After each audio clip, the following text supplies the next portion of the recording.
Hello, everybody. Great to be back. Today is our episode 1 of Reconnected. Yes. How are you feeling today, Ozzy?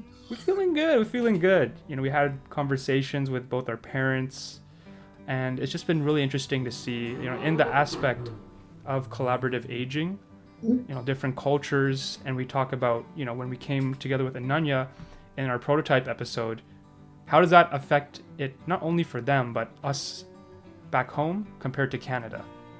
And now we get to have a little bit more of a further conversation in terms of technology in regards to aging as well. And yeah, I'm really excited to get this underway. So the first question that we wanted to discuss here is, in regards to our parents' comfort with tech, like, do we think it's more shaped by their profession or by the culture they grew up in? So I'll let you take that away first. Okay. I think definitely this relates a lot to the conversation that I had with my dad a couple of weeks ago in regards to our whole podcast and everything to do with culture and aging. And I think for him specifically, his situation is a little bit more unique to where I'd say he's a lot more well acquainted with technology in comparison with a lot of other people. And I definitely say it's profession based because for him, he travels a lot for work and he's away from home most of the year, like at a time. Now obviously, he's posted somewhere different, so he's stationed there, but it's like a lot of phone calls, a lot of online meetings, a lot of Zoom, messaging and on WhatsApp, sending pictures and videos to keep in contact. So I think he's very, very comfortable at this point with using technology because culturally, I'd say it's very common. Like obviously everybody has phones, but I'd say for older people, not as much, just because it's still something that's been relatively new, even though it's been around for quite some time. But I think it's definitely going to be to his benefit as he gets even older because he already has those skills. So it's not that it's something we're going to have to introduce to him or something that's going to be completely new and unexplored territory. But obviously I think with the introduction of new technologies, like for AI example, I think that's where things might get a little bit tricky for people, for sure.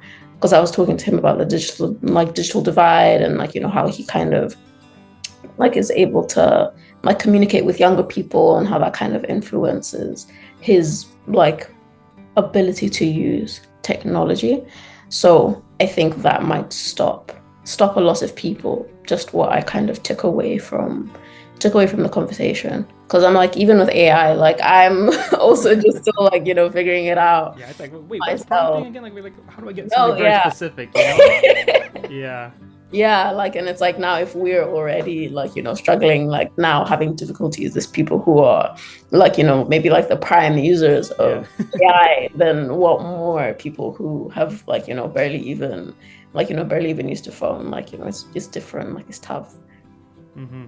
And you mentioned like that digital divide. Like even when like my mom watches me use Chat GPT to search up like maybe a plan of where we're going, she looks at me like she's like a dinosaur and I'm just like some futuristic robot from the future, you know? Yeah. And I feel like based on like the culture they grew up in, it is hard because a lot of the times like even with when I look at my mom use her iPhone, it's like she's not texting as really really fast like all those teenagers you see. She's obviously taking her time to text. It's very short texts, um, but they are able to adapt over time. I think in terms of like them using AI, it would take more practice because I've even seen with like older people within like the tech space, for example, Mm. because I work at a tech company. Even like the people older, like they feel it too. Like they're supposed to be like the leaders as well, but when it comes to like generative AI and being able to think specifically of what you want, you kind of have to follow like a certain like thread within your brain, right? But I Yeah. also think if they make an AI that could also cater towards you know people knowing these threads and like prompting them in a very very simple way, not just assuming you know how to prompt like a master, right? Mm. That could potentially help them a lot with their processes. You never know, right? Because I think that also just makes me think of another question, if we were to kind of build some sort of product, minimum viable product or something like that. based on what we kind of evaluated from our parents, like what would it be? Like how would we kind of target their issues? Because I think it's really like, on a case by case basis, because I think there's so many things that you kind of deal with as you get older. Obviously, your health's not as great, maybe your eyesight isn't as great, maybe you aren't as dexterous as you used to be, and like maybe again, culturally based, or even just like, based on your geography, maybe like, your internet connections aren't as great. So now that just creates another level of frustration to now you learning how to acquire these skills. So it's like, how do we now keep those things in mind? You know what I mean? What were kind of things that you took away from maybe your mom that might be like, helpful in making that type of product? Hmm. And when we think about that minimum viable product and how it would actually, you know, have the features that they would need, we think about like elders in general. And like, as we know, we talk about community so much, but what would Mm, that look like in regards to tech, right? You wouldn't want a lot of add-ons, a lot of, overly features, like featureless, products, but you'd want something that's grounded in, who they are. For example, like an idea could be that, let's just say they care a lot about community. mm, So, our professor Hanadi mentioned us during like our, review of like our prototype episode, is that her mother, right, when she wants to watch her drama, is just her dramas on her tablet, right, just her shows on her tablet, and then once for her phone is just texting people. So if mm, we apply that to, like, let's just say seniors here, like they would probably want something similar. It's like you just want something very simple. So let's just say you're having some sort of community meeting, it could just show just about that, right? If there's something people are interested in, then they just maybe just vote what they're interested in terms of a community meeting. So maybe in terms of that, it's a very simplified, like, version of Microsoft Teams, for example, yeah. but it's more like about community, less corporate, and it would be vibrant, but it wouldn't be overly complicated. And Mm. that could be an idea if it's a very, like, I would say, community bright version of Microsoft Teams that doesn't look corporate. Maybe like, senior Discord, pretty much.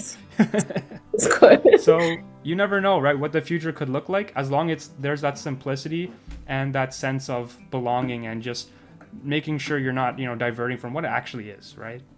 Yeah, I definitely agree with that simplicity aspect, because I think even something that I was thinking about based on our conversation with Professor Hanadi, was that when you get older, there's also just certain like functions when you're using like apps, just from like maybe like a designer perspective. It's like, how now, like with our phones, everything is so like case sensitive. So it's like you just tap it really lightly and suddenly 50 million things like, start popping up, and like, it can get really overwhelming, like, overwhelming for people. And I think just keeping it not necessarily simple from like a functional standpoint, but I think also just from a design standpoint as well. Because I think when we think about complexity in terms of like, digital design, I think it's also related to just like, the visual aspect, like the UX UI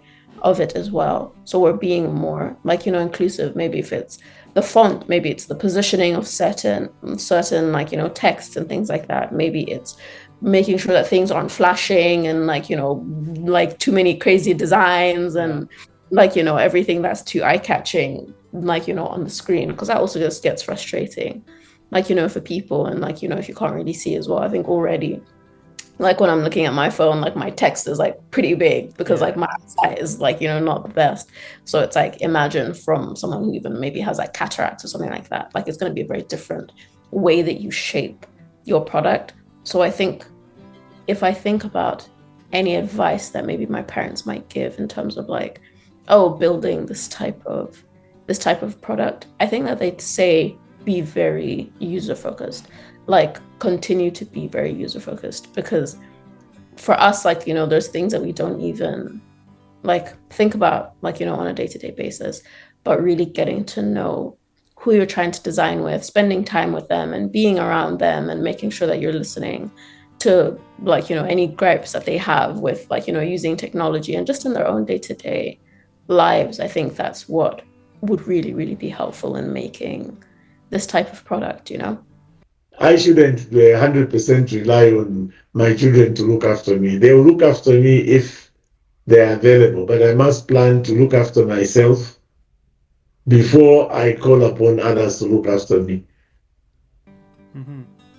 And when we think about like number one in terms of when we speak with our parents, Mhm. like at least when I like watch my mom in her day to day, she's not using overly complex technology. Like she has basically like a Chromebook that looks 10 years old and that works perfectly fine for her.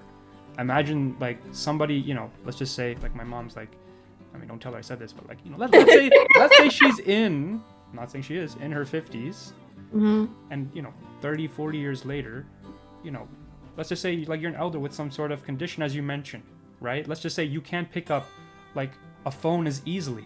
Then how would you be able to create a technology that could still cater towards them where they're able to prompt the technology to get what they need, right? Mhm. In a way that still shows that the technology is efficient and representing the future of technology, but that's effective. That's like just some food for thought. But we do have to continue that conversation later because we do have a couple of the questions to get through, to say the least. This next question is more related to specifically what we talked about in the prototype episode. Uh, Mhm. which cultural approach to elder care, and which includes communal or dependent, makes more sense to us after these interviews? Oh, that's a good question. Um, I think it's really tough, like to kind of answer that because I think we've mentioned a number of times that there's so many different positive aspects from different cultures that could kind of be used to kind of come together and make a system that's really, really helpful for different kinds of people because not everything fits everybody. So you need to have something that's like, dynamic, adaptable, something that's like, mindful of a lot of different communities because I think I'm constantly thinking about how do we include like, as many people as we possibly can. Because I think when you forget or neglect to think about diverse perspectives, then you have to keep going back and forth to fix problems that you could have kind of solved, like, from the beginning. I'd say listening to your conversation with your mom, I think that community aspect of being able to just go and like, ask your neighbor for like, some sugar or Mm-hmm. something that they Yeah. need, I feel like really, really supports like, a lot of older people because like, they want to stay in their communities. They want to be around like, their family. They want to be around their friends. They want to be in a space that they're familiar with, like, they can go down the street and like, go to the same grocery shop that they've been going to because I think when you now like extract people from their environments the way that it's commonly done in Canada and you send them off somewhere, I think that is what deals a significant amount of the damage to them because like they become disoriented, they're not familiar with anything, and then you're kind of forced into this space where you have to now start adapting to all these new things, and it's like you're like you're 80 or 90 years old. That's going to be very, very tough for a lot of people. And then now on top of that, you're adding all this technology that they're supposed to get used to, but it's like no one's really there to kind of give them that hands-on help. So I think that community aspect, I'd say, is never going to fail. Mm-hmm. I think in any kind of context.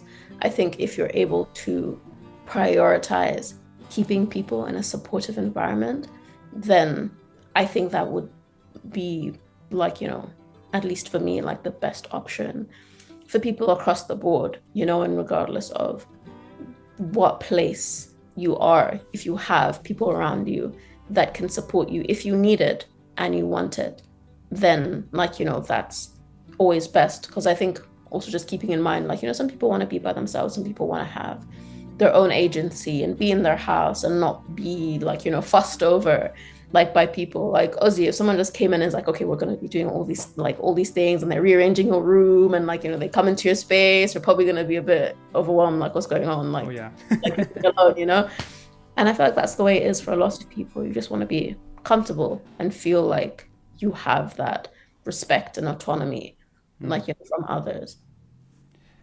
We should allow the elderly to really age with gratitude, faith, and having a sense of peace, knowing that they have contributed to making the world a better place for others and those that come after them.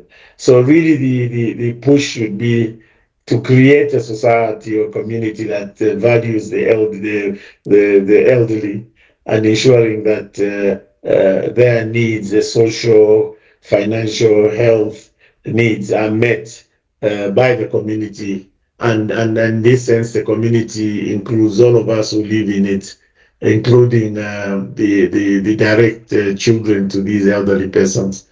And it's actually funny enough. I was at a Filipino wedding yesterday, and I was speaking with two individuals, like two Filipino women, and they're talking about like their own experiences. Like one was like has been a nurse for around 8 years. Another one talked about her, I believe her parents, and I brought up like the fact that I'm doing a podcast in collaborative aging, in regards to elder care, and she mentioned like one of her parents wants to go to a nursing home, and then the other one doesn't. Like so basically the dad wants to go to nursing home. The mom's like, no, what are you doing? Like I wanna stay with my family. Like so then that's something you have to consider too, because like for example, if you grow up your whole adult life in Canada, for example, raising your children, then how does that affect like how your mind shifts in terms of community? Because like what the nurse actually mentioned to me, in that conversation was that nursing homes, there is technically a sense of community in that.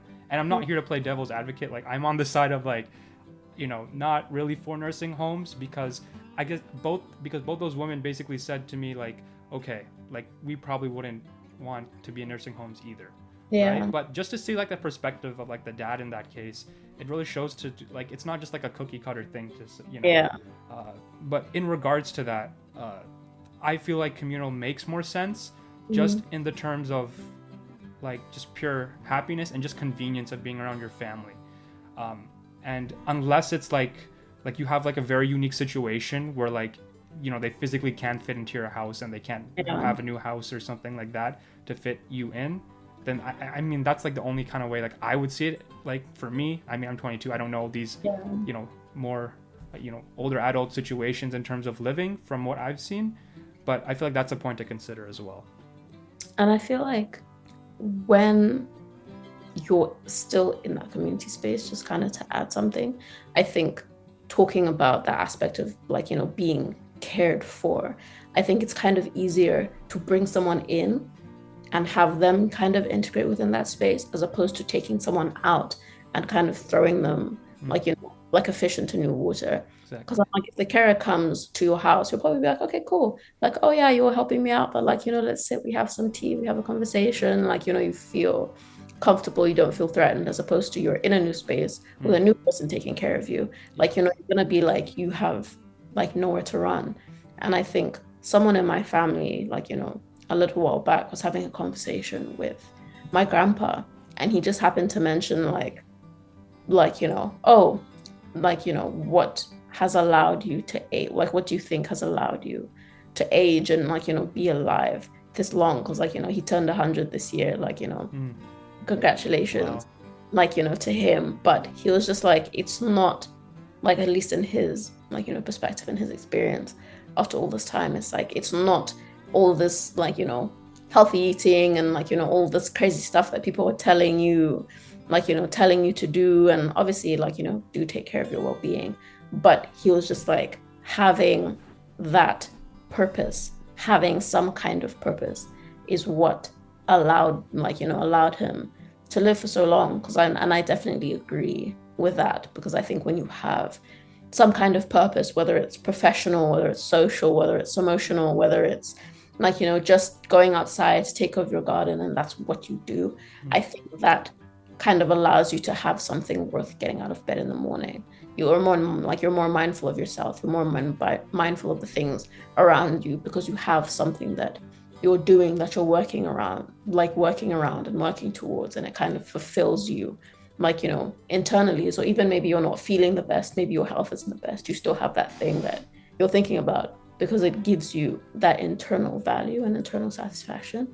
So I think it's important that we continue to give people that as much as possible. And I've just found that being again in that community space is where people usually like feel that Mm-hmm. again, I just keep thinking devil's advocate because I know like we've been not like pushing a narrative, but just really Yeah. showing it from the aspect of community and staying with your family. Mm. I'm thinking of multiple situations where, like, for example, why would, an elder want to, not stay with their family and potentially go to a nursing home? Well, maybe it's because, like, let's just say the family is quite busy, or maybe like, it does happen too. Like I've seen between, my mom and like my grandmother. Sometimes you do get tired of each other as well, especially when you're, comparing to living in North America compared to the Philippines. Mhm. Like, there is a culture change. So, like, I know there was a time where like my grandma went outside in like the freezing snow without gloves, and my mom was like, "What are you doing?" And then Yeah. and like like they have little quick banter back and forth that kind of got like a little heated, but that type of stuff, like maybe you would want to go in a nursing home to kind of just have your time with like people around more your age, Mm. because like my grandmother, when she lived with us, Mm. she like my childhood best friend, her grandmother also lives with her like more permanently, so Mm. so they would hang out together.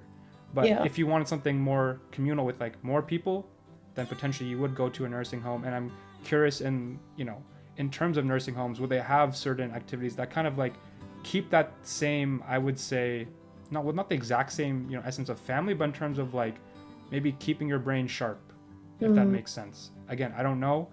I'm sure like every nursing home has like their own thing that they do, Mm. and to each their own. But I think that's just like an interesting thing to think about on the nursing home side. Of- Um, yeah, that's what I would think.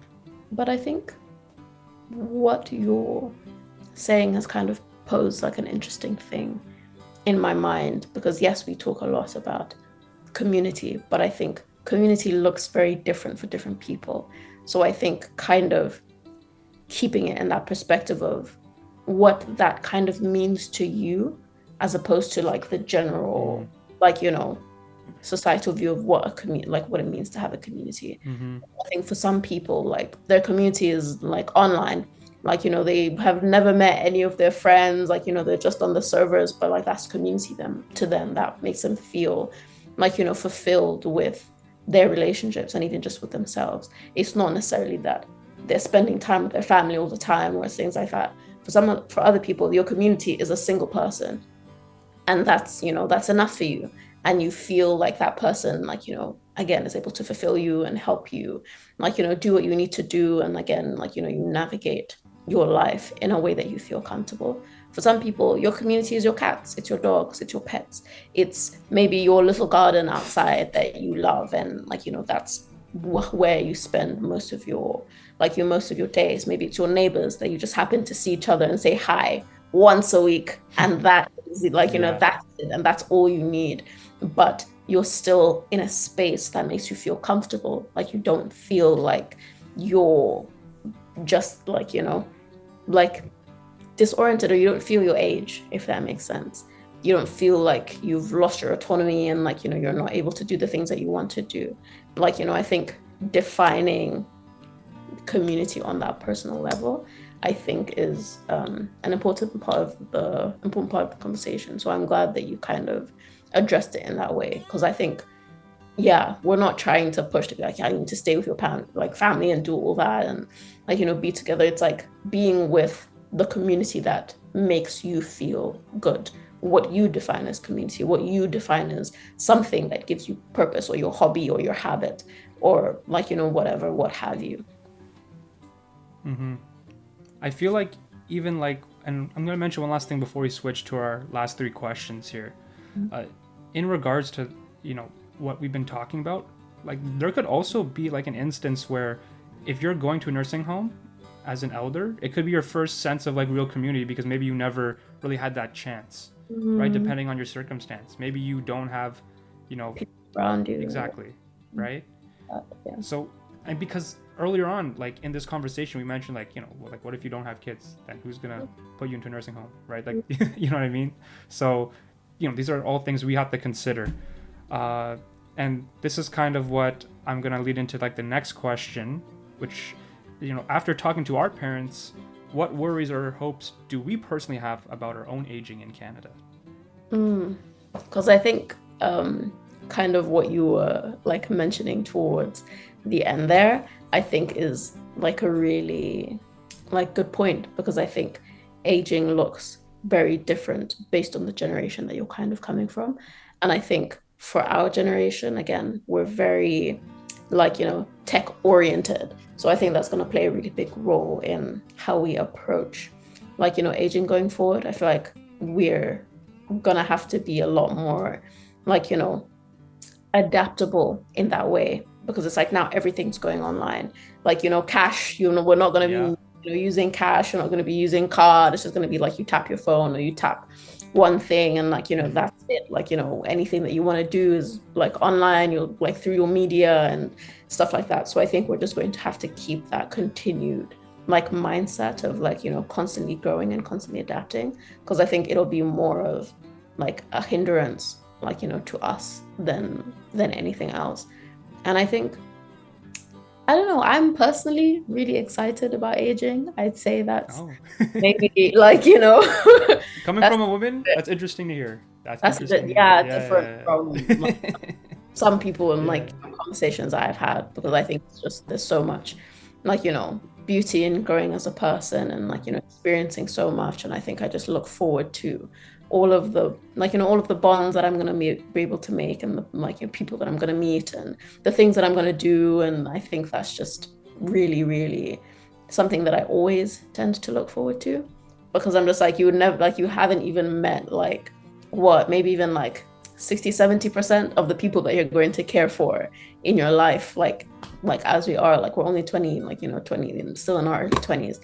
So I think there's just so much potential in aging, and I think learning through this podcast and like these different conversations, I think it kind of just teaches me that like you need to be mindful of how you kind of approach that aging. And I think having a positive attitude towards it really, really helps, because you also just keep in mind like, oh yeah, I know that I'm going to get older, and because of that I want to make sure that I maintain like my relationships as much as possible, putting in more of an effort to stay connected and putting in that effort to check on people, because you never really know what anyone's like kind of going through at a point. And I think we kind of, again, when life gets busy, you kind of fall off and you kind of lose people. But I think trying to make sure that you're not losing people along the way, I think, so that you can have those like community aspects, or you find that thing that just makes you feel fulfilled. Maybe even if you don't have a community, you just find that one thing that you do. So I think that's what these kind of conversations have kind of um, done for me. I must say that strong social networks really give meaning and joy to the aging process, and that this strong social network help the elderly people stay mentally active, emotionally supported, and physically engaged. That I would say. And I think on, yeah, that front of like children, it's funny because I think there's like a collective narrative of like, oh yeah, you get older and your children will kind of take care of you. But what does that look like if you don't want children? I think it puts more of an emphasis on you to have that fulfillment, just more of like an internal thing, as opposed to that reliance on someone else. Because I think even with like my parents, they do have children, but they're just like, you do your thing, Yeah, you do stay. your thing, you know.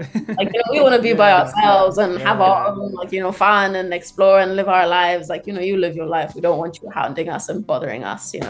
We're like, we're just like, we want to be by ourselves and enjoy ourselves. So I think that's also played a big, like, part in why I kind of think the way that I do. Cause I'm just like, yeah, they're living their best lives, like, moving towards their retirement. So they're just always like, no, find things to do, like have a life. That's always what they tell me, like have a life, like don't have a life, go get one. So I think, yeah, that's my stance on aging, you could say. What about you, Ozzy?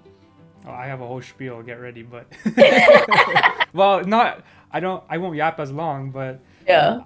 I feel like in regards to like myself, you know, I work in AI, so I'm kind of concerned of people, having like their AI companions and just only talking to them, right? I mean, even before that AI boom of just having these like AI chatbots that can just Yeah. be like your custom friend. Even before that, like people were generally being more secluded, especially like the pandemic kind of helped with that, which helped, some people in some regards, in regards to, how they live their life.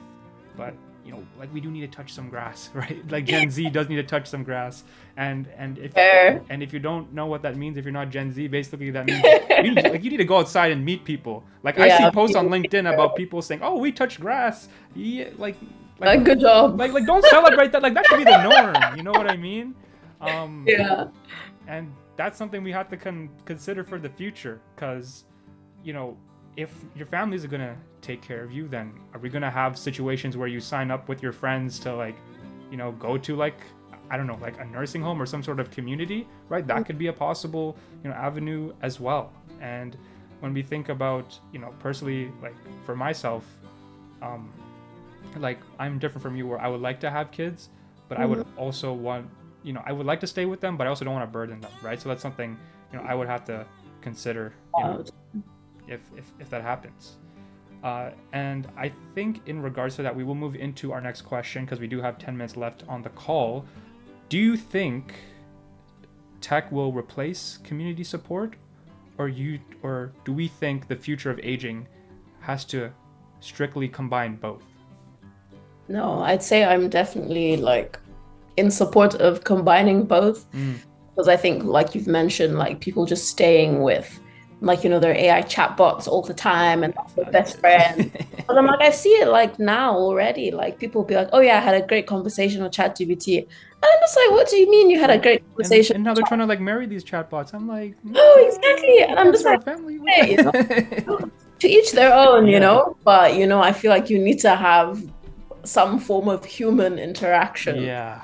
with people, because it's like your ChatGPT isn't doing your surgery for you. ChatGPT isn't, like, helping you at the grocery. Maybe later it might, but I think we're still very far off before we get to that point in time. And it's like, I like to think, or I just like the saying that my mom always used to tell me growing up, that no man is an island. You need to have people around you in some way, shape, or form. Maybe it's not in your direct vicinity, but it's people who have a ripple effect on, like, have a ripple effect on your life. And that's important. And you need to acknowledge that, and you need to be aware of what's going on in the world, and actually interact with the world. Because, like, ChatGPT isn't going outside to water your plants and, like, take care of the surrounding environment, I say, as of right now. Yeah. So it's like you just need to be mindful of stuff like that. But I think also just, I don't know, I think there's something very special about having those in-person interactions that I think are very unique to, like, the human experience. Like, I think custom GPTs and AI will only tell you so much that you want to hear. Like, that's what they're designed to do, to tell you what you want to hear. But it's like an actual person will tell you something completely outrageous that might just change your perspective in ways that you never, like, never imagined. And I think if you don't push yourself to explore what is out there, then it's like you'll constantly be confined in, like, I'd say, like an environment of your own making, like, a trap of your own making. And when you mention like that environment of your own making, like it can be like a good thing or a bad thing depending on who you are, right? If you're naturally more a person that likes to just be in your own, space, which is fair, but you're only with that environment where you're not interacting with people, but maybe you created your own environment where it's ideal for you, but long term, how does that affect you mentally, right? Because when it comes to tech, as we mentioned before with our minimum viable product, like we don't want something that will, at essence, like replace that in-person human connection. A lot of roles are being replaced by AI right now, and like, as of 2025, date this, right? When we look about this later. But in regards to that, like the roles I don't see being replaced are the ones that, if you're in front of other people a lot, right? Like you can't replace, like you can't have right now, you can't have a robot nurse. You can't have like, a robot, for me, I'm a salesperson. Like you can't like replace that right now. And even imagine like in either of those scenarios, like if it was like a robot instead, that wouldn't feel genuine, and that wouldn't feel trusting, right? No matter how well you make it, because it's just always going to be following like some sort of algorithm. Yeah. So that's something, we have to consider for the future as well, because, that goes into like, no elder would want some weird robot companion in place of a human, right? Maybe like, yes, they have a robot helping them and it's useful, but over time you wouldn't have like that feeling of actually being with anybody, or maybe even truly being supported at all, like authentically, right? But yeah, that actually is all our questions, because the last question was very similar to what we mentioned already in terms of minimum viable product. It's a bit of a tongue twister. Yeah. Minimum viable product. Yes, thank you, Leia. But yeah, it's been just a great conversation. Just think about the future. I remember when like Nadia came in and she asked us these really futuristic questions, like what does the world look like in, I don't know, like 50, 100 years? And then we actually had to like think, oh shoot, like will a lot of the things we have still exist? Yeah. Right? And I think like time is moving much faster. I think we particularly acknowledge that it is, because it's like we're in fourth year, Ozzy. Like 2 seconds ago we were first years and we were like wet behind the ears, no clue about anything, and now we've done internships and we're doing all the stuff and to get into the workforce, and then before you know it 5 years have passed, 10 years have passed. Like it's gonna be like quicker than we ever will really realize. So just be intentional with the choices that you're making, and I think how we approach building these types of products, because we're going to be probably using them at some point in some way, shape, or form. So we want to make something that is worthwhile, and really actually has a positive impact on people. And to end this on a positive impact, I would like to, I guess, emphasize, I can speak English, emphasize the importance of, I guess, like governance in terms of technology and how we use it for the future, right? A lot of companies are in this race for AI, the next big thing. But I even like look at like the biggest companies, or sorry, like the biggest countries, like looking into AI, like US and China, and now the AI is getting so smart that it's like doing selfish things that even those countries that they're developing don't want. So when it comes to taking care of the elderly, right, we should make sure that we're governing and making sure the regulations are in place, so they're truly taken care of authentically, right? And we're just taking care of in general, Yeah, and that aspect of community is at the forefront of how we age ourselves, because technology is scary, but if it's not run by a human, then we're gonna have some Terminator movie. I don't want none of that. No. Are you surviving the apocalypse, Aziz? I'll just pray and call it a day, and whatever happens. So, Fair. Yeah. Fair. Yeah. But yeah, I think that's a great way to end our episode. It's been a pleasure talking with you again, Leia, and I hope all the listeners here have. Thank you so much, Ozzy. Yeah, no worries. Hopefully they've had genuine like a genuine, I guess, thinking in regards to, like this conversation in general. Yeah. Okay. Right. Well, this is us signing off. Thank you guys for listening. Thank you. Bye. Bye. If you're enjoying these conversations about how tech is reshaping the way we age, make sure to check out The Ageless Future. It's a podcast all about how thoughtful tech, everyday apps, and real conversations are helping other adults, families, and caregivers to stay more connected.